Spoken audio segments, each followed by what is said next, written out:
O que significa obsolescência programada, direito ao reparo e qual a posição libertária sobre isso? Essa visão libertária é sua fonte de informações descentralizadas e distribuídas. A questão do direito de reparo é um tema que tem despertado muita atenção lá fora ultimamente. Uma grande briga que está envolvendo empresas desde tratores agrícolas, automóveis de passeio, computadores, celulares, tudo ao mesmo tempo. Lá nos Estados Unidos estão acontecendo há algum tempo audiências no Congresso, discussões na mídia, grandes protestos. E sim, essa discussão que você não estava nem sabendo pode afetar a sua vida muito em breve aqui no Brasil mesmo. Isso porque, embora eventuais leis e regulamentações sobre isso criadas lá nos Estados Unidos não sejam aplicáveis aqui, muito do que a indústria cria lá, por padrão, acaba sendo exportado para cá. No final das contas, seja lá o que acontecer lá, vai acabar chegando aqui e vai afetar a sua vida bastante. Vamos entender exatamente o que é essa briga. O pessoal mais novo talvez nem lembre disso, mas você que é mais velho certamente deve ter reparado que já há algum tempo é muito difícil consertar alguma coisa. Antigamente você comprava uma televisão, se ela desse defeito depois do período de garantia, você levava ela em um técnico em eletrônica. Televisões eram consertadas várias vezes antes de realmente chegar no fim da vida útil delas. Mas isso está cada vez mais difícil. Hoje em dia, televisores modernos, muitas vezes, a única opção quando o nosso televisor quebra é jogar ele fora e comprar um novo. Conserto, quando possível, fica quase o preço de um novo. E lógico, não só com televisões, isso hoje acontece com vários eletrodomésticos, celulares, computadores, notebooks e por aí vai. Esse tipo de coisa pode ser explicada por vários motivos, por exemplo, pela miniaturização. Cada vez mais os celulares, televisores e outros eletrodomésticos usam chips. E um chip é um pedaço de silício único. Se um chip queima, não há como consertar ele. É preciso trocar o chip inteiro e, dependendo do chip, é algo bastante caro. E para tornar nossos aparelhos eletrônicos menores, mais potentes e gastando menos energia, cada vez mais partes deles são feitas em chips. E não é só o chip também, a própria placa de alguns aparelhos é muito miniaturizada, a ponto de ser impossível consertar alguma coisa nela. Um problema ali e toda a placa precisa ser trocada. Isso é muito comum em celulares. Veja, todos nós consumidores queremos celulares e computadores mais leves e mais compactos. Então, de certa forma, nós estamos escolhendo também aparelhos com menor capacidade de serem reparados. Mas é lógico que existe aí também o interesse dos fabricantes desses aparelhos de que você compre novos deles. Se você comprar um celular e ele durar a sua vida toda, é prejuízo para os fabricantes. Eles querem que você troque de celular de forma periódica.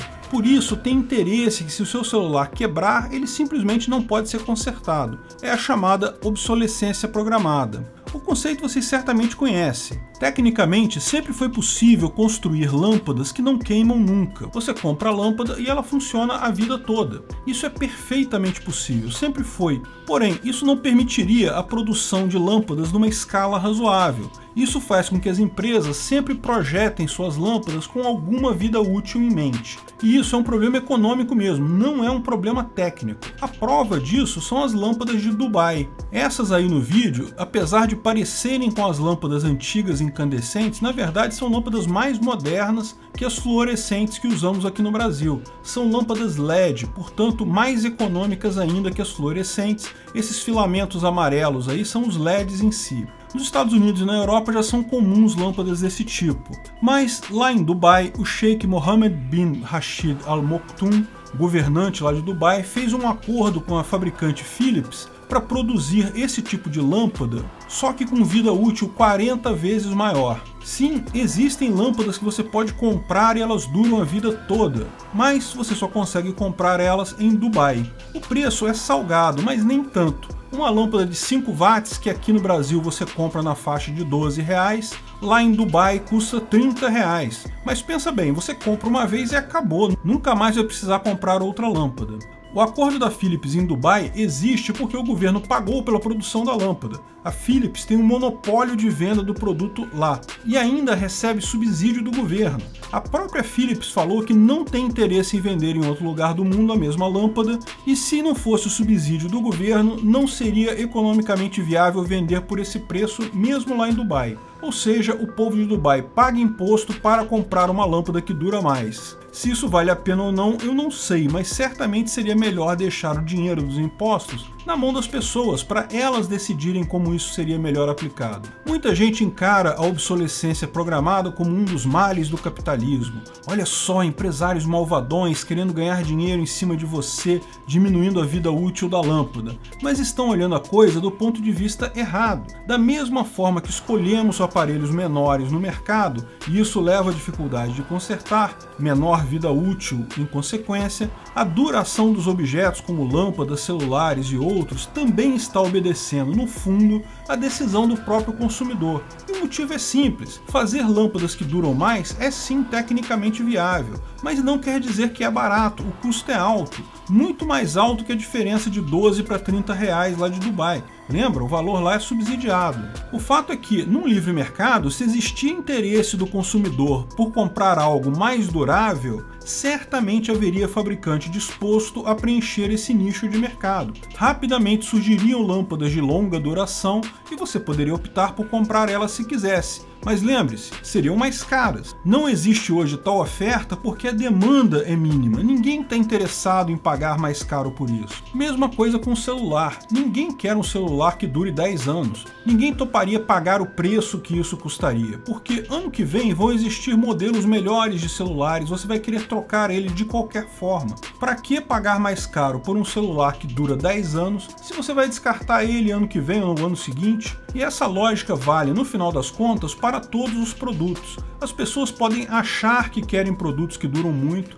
podem ficar nervosas quando os produtos que elas compraram quebram, pode até ser que tenha uma pessoa ou outra que realmente aceitaria pagar mais caro por um produto que durasse mais, mas o mercado não mente. Na verdade, a grande maioria não se importa. Não tem nada a ver com ganância de fabricantes, tem tudo a ver com o desejo do consumidor. Até porque, se for ganância do fabricante, o fabricante vai lucrar vendendo aquela lâmpada que não queima para você. Só você está disposto a pagar por ela. Portanto, com a miniaturização e preferência das pessoas por bens baratos e de duração limitada, leva ao fato de que é difícil reparar produtos. Isso já é um fato hoje. Levar alguma coisa para consertar vale cada vez menos a pena. O que você talvez não esteja sabendo é que está acontecendo um movimento na indústria para tornar isso muito pior. Sim, para impossibilitar totalmente reparos independentes. A Apple tem capitaneado isso em seus celulares. A ideia deles é que você não pode consertar aparelhos a não ser nas lojas da própria Apple,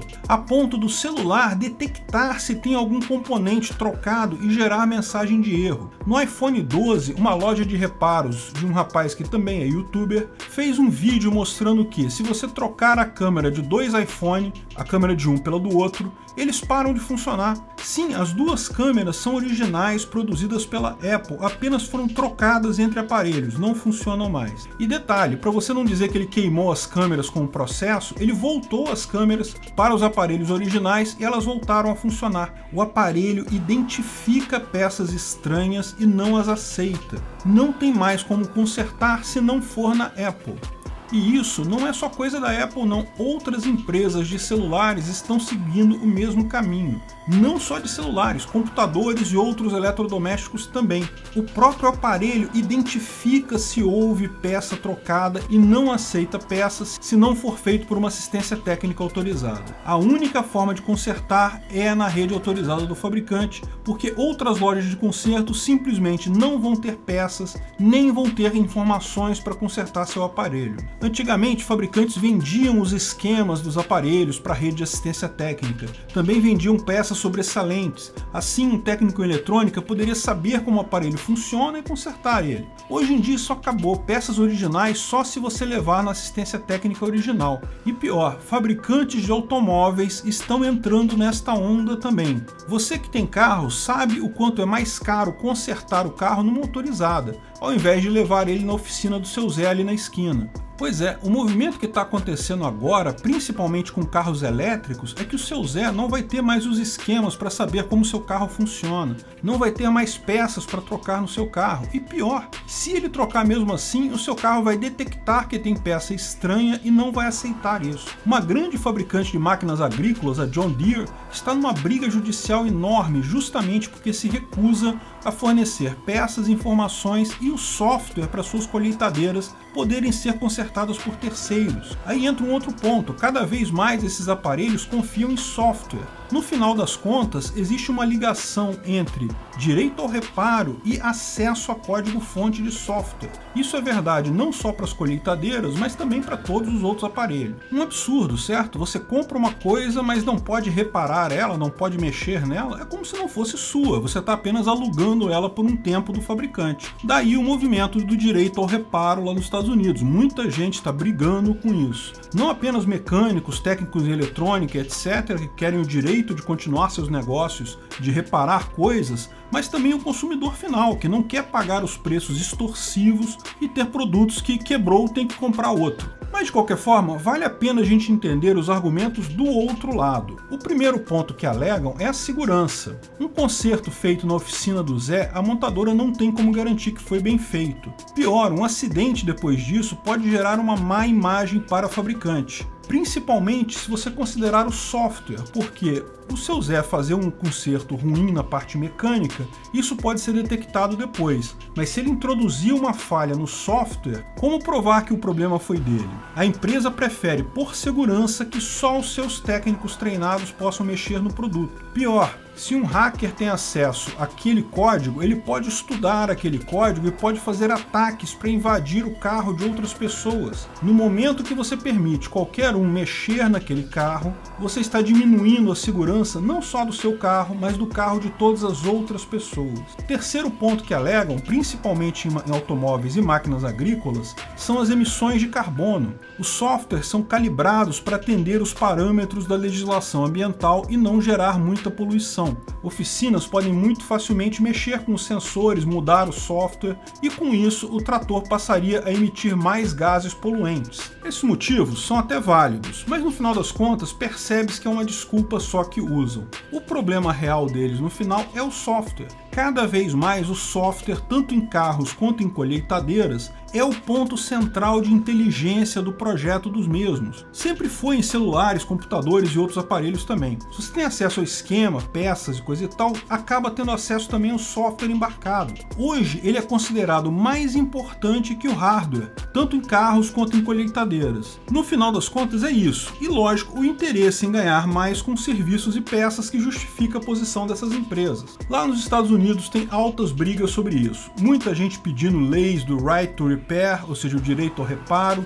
Lógico, soluções estatais são uma besteira que não tem nenhuma chance de resolver o problema de fato. No final das contas, a solução para esse problema vai ser o mesmo de sempre, o mercado. Enquanto existem marcas que se encastelam proibindo pessoas de reparar seus produtos, outras são mais amigáveis ao reparo. No final das contas, quem vai decidir ao final é o consumidor final. A própria Apple recuou desses pontos, por exemplo, a questão das câmeras trocadas, eles fizeram uma atualização do software e isso deixou de ser problema. No final das contas, quem manda é o consumidor. Se ele quer produtos reparáveis de verdade, vai haver mercado para isso. Se não quiser, não adianta. Governo se meter nisso só vai encarecer a coisa toda. Obrigado pela audiência.